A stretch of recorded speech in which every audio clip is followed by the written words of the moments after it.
जो first episode बघितला तेव्हा तर म्हणजे नाही का प्रत्येकाला असं वाटलं होतं की कारण की फर्स्ट एपिसोडमध्ये साहिल नाही आहे, सेकंड एपिसोडमध्ये, तर त्या एपिसोडमध्ये तरी वाटलं की हा ही आहे म्हणजे काहीतरी यांचीच केमिस्ट्री असेल असं प्रत्येकाला वाटलं असेल. पण जेव्हा सेकंड आलं ना तेव्हा पूर्ण चेंज होऊन गेलं. मग शेवटपर्यंत ते एकदम क्युरियोसिटी होती, काहीच नाही. हां, तर मस्त तो पूर्ण तुमची सिरीज खूप सुंदर झाली आणि त्याला ह्यूज सक्सेस पण भेटली.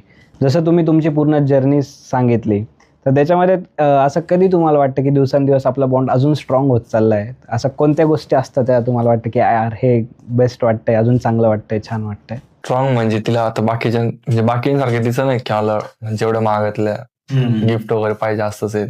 तिला हे जरी बोललं ना की सृष्टी उद्या आपल्याला चिकन खायला जरी जायचंय तर ती खुश होणार. म्हणजे एक छोट्या छोट्या गोष्टी नाही का, तिला एक चॉकलेट वगैरे फ्लावर्स वगैरे दिलं तर ती खुश होते. असं बाकीचं नाही की मला एवढं महागातलंच पाहिजे, ते ब्रँडचं पाहिजे किंवा त्या ब्रँडचं पाहिजे. म्हणजे मी बोललो तर ती खुश होती, मग दिल्यावर त्याच्या डबल ती खुश होते. तुझ्यासाठी असं दिवसेंदिवस तुला असं वाटतं ना की यार अजून स्ट्रॉंग होतंय आपला बॉन्ड, की अजून म्हणजे साहिल आणि माझं कसं आहे माहितीये का, की आमचं भांडण जरी झालं ना आणि सपोज की भांडण झालं आणि त्याच्यानंतर 2-3 दिवस जरी आम्ही बोलत नसेल ना, पण साहिलचं असं आहे ना की म्हणजे काय पण काम असू दे, मग ते छोटं असू दे मोठं असू दे, तर तेवढं भांडण्याच्या ह्याच्यात पण तो मलाच विचारणार की सृष्टी आता असं एक काम आलंय करायचंय, काय करू? मग तेवढंच बोलणार, त्याच्या पुढचं काहीच नाही बोलणार. तेवढंच बोलणार, त्याच्यानंतर त्याचे सगळे मेसेज सीन करून सोडणार. आई पण नाही बाई पण नाही, काहीच नाही, तेवढंच बोलणार. पण एक असं असतं ना की आपण आपल्या पार्टनरला म्हणजे भांडण झालं असताना पण इम्पॉर्टंट फील करून देतो. ती गोष्ट म्हणजे साहिलमध्ये मला खूप आवडते.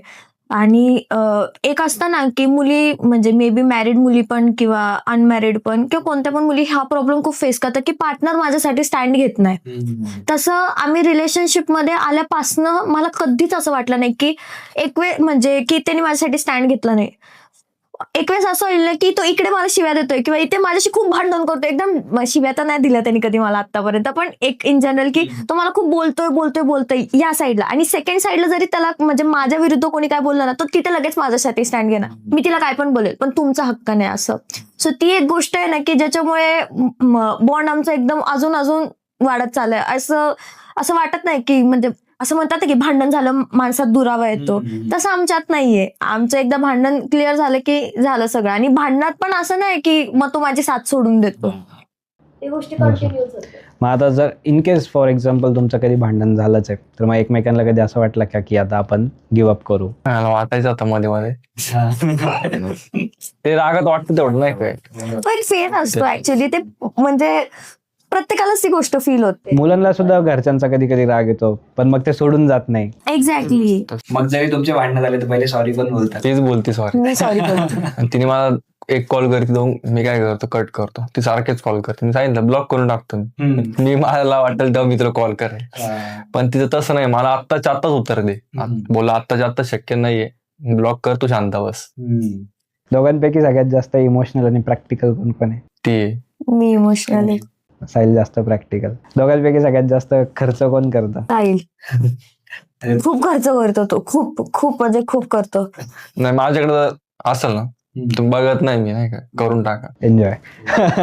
मुलांचं असतंच असं. खर्च स्वतःवर करतो की तुझ्यावर करतो का? नाही असं नाही. त्याच्याकडे असेल ना तर कोणालाच म्हणजे कसलीच कमी ठेवत नाही. असं विचार नाही करत की माझ्याकडे 10 रुपये आहेत तर मग मी 9 रुपये हिला कसं काय देऊ, किंवा मी एवढे पैसे हिच्यावर कसं काय खर्च करू, किंवा कोणा फॅमिली मेंबर असू दे कोणी पण असू दे की कसं काय मी एवढं करू, असं त्याचं नाहीये. असलं ना की सगळ्यांना तो एकदम हॅपी ठेवतो. साहिल असल्यावरती आनंद घरात एकदम. एक प्रत्येक रिलेशनशिप मध्ये असतात नाही का की एकमेक जे पण पार्टनर आहेत ते म्हणतात तुझं पासवर्ड दे सोशल मीडियाचे, तर तुमच्या दोघांकडे एकमेकांकडे पासवर्ड आहे का? आमचे पासवर्ड आहे एकमेकांकडे, पण त्याचं काय माहितीये की विश्वास वगैरे ट्रस्ट वगैरे आम्हाला सगळं आहे. पण माझं मी कधी कुठं बाहेर असला ना तर हिला बोलतो की सृष्टी माझा व्हिडिओ आहे पोस्ट कर टायमिंग वरती, काही प्रमोशनचं असेल तू पोस्ट कर, तू बोलून घे. आता मी खरं सांगतो की मला इंग्लिशचा प्रॉब्लेम आहे. म्हणजे समजते मला पण सगळ्यांचा बोलू शकत नाही मी जास्त, समजतं नॉर्मल बोलतो पण मी प्रमोशन वाल्यांसोबत. ब्रँड जे असेल ती सृष्टी बोलून घेते, मी तिला सांगतो की असाचा मेसेज आहे तू बोलून घे, मग ती बोलते. काय डील वगैरे जे असेल मी ती बघते. म्हणजे आम्ही दोघं ट्रुली पार्टनर्स आहे एकमेकाचे. म्हणजे आमच्यात काय म्हणतात की इव्हन पॅम्परिंग जरी कमी झाली असेल ना की पहिल्यापेक्षा आता, पण फ्रेंडशिप आमची आहे तशीच आहे. म्हणजे जी स्टार्टिंगला होती ना तीच आतापर्यंत कंटिन्यूड आहे. त्याच्यामुळे पासवर्डचा पण जो तो विषय बोलला ना, की असं नाही झालं की एखादं भांडण झालं आणि म्हणून बोलले चला तर तुम्हाला तुझा पासवर्ड दे किंवा म्हणजे आम्ही असं नाही. एकमेकांचं एकदम तेव्हाच ओपन करतो की हा काही काम असेल काही- किंवा काय काय हे पोस्टिंग असेल. वगैरे असेल काम तेव्हा तसं Manage नाही. करा. काही चाकूनवर मी स्क्रोल करतोय हा, हा, बघते, असं नाही. किंवा मला खूपच बोर झालं ना माझी फीड बघून बघून, मग मी ह्याची तिच्या फीड मध्ये ना सगळं मी बोललो ना की तिला बोललो की चिकन खायला जायचंय, हा, हा. मग ती खुश होणार. तिच्या अकाउंटला पूर्ण खायचंच आहे, खायचं. बाकी दुसरं काहीच नाही. मी खूप फूडी आहे. मग खूप खूप आणि जास्त जे foodie. तुला रील्स वगैरे ट्रेंडिंग जे ऑडिओ असेल मग तुला सेंड करणार की सृष्टी ऑडिओ सेंड केला. ह्याच्यावर व्हिडिओ कर ट्रेंडिंग वगैरे आता असं. विषय चालू आहे, समजा कॉमेडी असो काही पण असो, हो. ते टॉपिक तिच्यापर्यंत जातच नाही. कारण माझ्या फीडला ते येतच नाही. फक्त काय म्हणतात मेकअप रिलेटेड व्ह्यूज काय म्हणतात रील्स येतात आणि फूड रिलेटेड येतात. मग मला खूप बोर झालं ना माझं असं बघून की मग ह्याच्या याला जाते, मग ह्याच्या याला कॉमेडी वगैरे किंवा आत्ताचे जे काय ते एकदम कॉमेडी टाईप कॉमेडी टाईप असं काय पण व्हायरल होतं ना असं मधूनच ते कू बिऊ काय मध्ये झालेलं. हा हा हा नाही का पंखा चालू केला की हवाय ते तसे व्हिडिओ साईडच्या फीडला खूप असतात. मग मला बोर झालं की मी त्याची ती फीड बघते. असं आहे. ते आता चालत राम राम भाई वगैरे सगळ्या गोष्टी. ते तिच्या अकाउंट मला येतच नाही तसलं काय. लाडले. बरं. ठीक आहे, आता जे नवीन माझ्यासारखे जे क्रिएटर आहेत जे कोणत्या पण फील्डमध्ये काम करतात त्यांच्यासाठी तुम्ही काय त्यांना सजेशन देणार की कशा टाईपच्या रील्स कशावरती फोकस केला पाहिजे, कन्सिस्टन्सी असो किंवा या सगळ्या गोष्टीवरती? कन्सिस्टन्सीच. कारण म्हणजे मी एवढ्या वर्षाच्या अनुभवातनं एक शिकली की आपण जेव्हा कन्सिस्टंट, म्हणजे असं नाही की आमच्यासारखे क्रिएटर्सला पण आणि आमच्यापेक्षा पण जे मोठे क्रिएटर्स आहेत त्यांच्यासाठी पण सेम गोष्ट आहे की आपण कन्सिस्टन्सी सोडली, व्हिडिओ पोस्ट करायचे सोडले की आपोआप आपला रीच खाली जातो. आणि पूर्ण खेळ सगळा हा एंगेजमेंट आणि रीचचाच आहे. त्याच्यामुळे ती गोष्ट मेंटेन करणं खूप इम्पॉर्टंट आहे. ती कशी मेंटेन होणार तर रोज कन्सिस्टंटली व्हिडिओज पोस्ट केल्याने. मग ते व्हायरल हो किंवा न हो, एक दिवस असं येतो की एक रील तरी व्हायरल होतेच. आणि प्रत्येकाच्या आता माझं पण अकाउंट कितीदा असं झालंय की डायरेक्ट काहीच व्ह्यूज येत नाही, काय नाही. अक्षरशः लोकांना असं वाटायला लागतं की ह्यांचे फेक फॉलोअर्स आहेत का वगैरे, असं भरपूरदा होतं. पण परत आपण कन्सिस्टंटली पोस्ट करायला लागलो, परत आपले व्ह्यूज रीच नॉर्मल होतात असं. म्हणून कन्सिस्टन्सी खूप इम्पॉर्टंट आहे.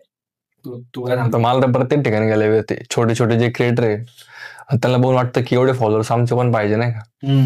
ते मला बोलतात की तू काही पेड वगैरे घेतले का असं. अरे बोललं काहीच नाही, डेली अपडेट द्या, डेली होणार तुमचं. आता माझं पण टिकटॉक बंद झालं, त्याच्यानंतर मी 2 वर्षांनी 1-1.5 वर्ष माझ्या फोनवर काहीच नव्हतं. त्याच्यानंतर मी रील्स चालू केले, मला रील्सला पण चांगला सपोर्ट भेटला. मग त्याच्यानंतर मला मध्ये 1-1.5 वर्ष आधी माझे रील्स वगैरे सगळं बंद होतं. त्याच्यानंतर आता सिरीज चालू झाली, त्याच्यानंतर मी आता कंटिन्यू आहे. मग ते सांगेल की जे तुम्ही कंटिन्यू राहा होईल. म्हणजे आमचा युट्यूबचा पण अनुभव आहे. आम्ही युट्यूब पण एकदम असं करायचं म्हणून टाकायचो आणि मध्ये मध्ये ते टाकायचं पण बंद केलं. कारण व्हायचं काय की माझ्याच नावाचं एकाने अकाउंट ओपन केलं होतं युट्यूबचं आणि सेम माझा जो इन्स्टाचा बायो होता ना, बायो प्रोफाईल पिक सगळं सेम.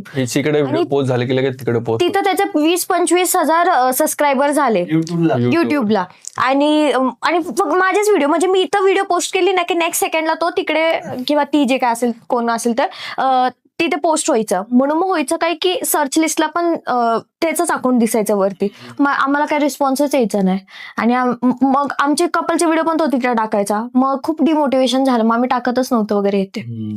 आता 1 महिना आधीच आता आपलं बोलणं पण झालं, महिना पण 3 हप्ते झाले असं. 3-4 हफ्त्यामध्ये आम्ही असंच रॅन्डमली परत टाकायला लागलो. टाकतो नाही का, तर थोडस होप आली की येतात ते व्ह्यूज वगैरे. होप आली तर आम्ही रोज दिवसाचे 2-3 टाकायला लागलो. तर आता आमचे झाले रिस्पॉन्स चांगला भेटतो. म्हणजे आम्ही आता इंस्टाग्रामला एवढं टाकत नाही, पण लगेच सकाळी उठले पहिले युट्यूबवरती 2-3 शॉर्ट्स, संध्याकाळी 2-3 शॉर्ट. ठीक आहे, आता एवढा तुमचा जो पण काय टाइम गेलाय या सोशल मीडिया जर्नीमध्ये, फर्स्ट प्रमोशन किंवा फर्स्ट पेमेंट किंवा ह्या त्या गोष्टी कधी आलं होतं, असं म्हणजे किती वेळानंतर आलं होतं मला विचारायचंय? नाही, माझं तर टिकटॉक बंद झालं, त्याच्यानंतर मोजवरती मला 3 महिन्याचा माझा कॉन्ट्रॅक्ट झालेला. त्याच्या आधी पण माझे ना मला आठवतंय की माझे टिकटॉकचे फॉलोअर्स मी स्टोरी टाकलेली की मला तिकडे जॉईन व्हा, तेव्हा माझे 3-4 हजार फॉलोअर्स आले.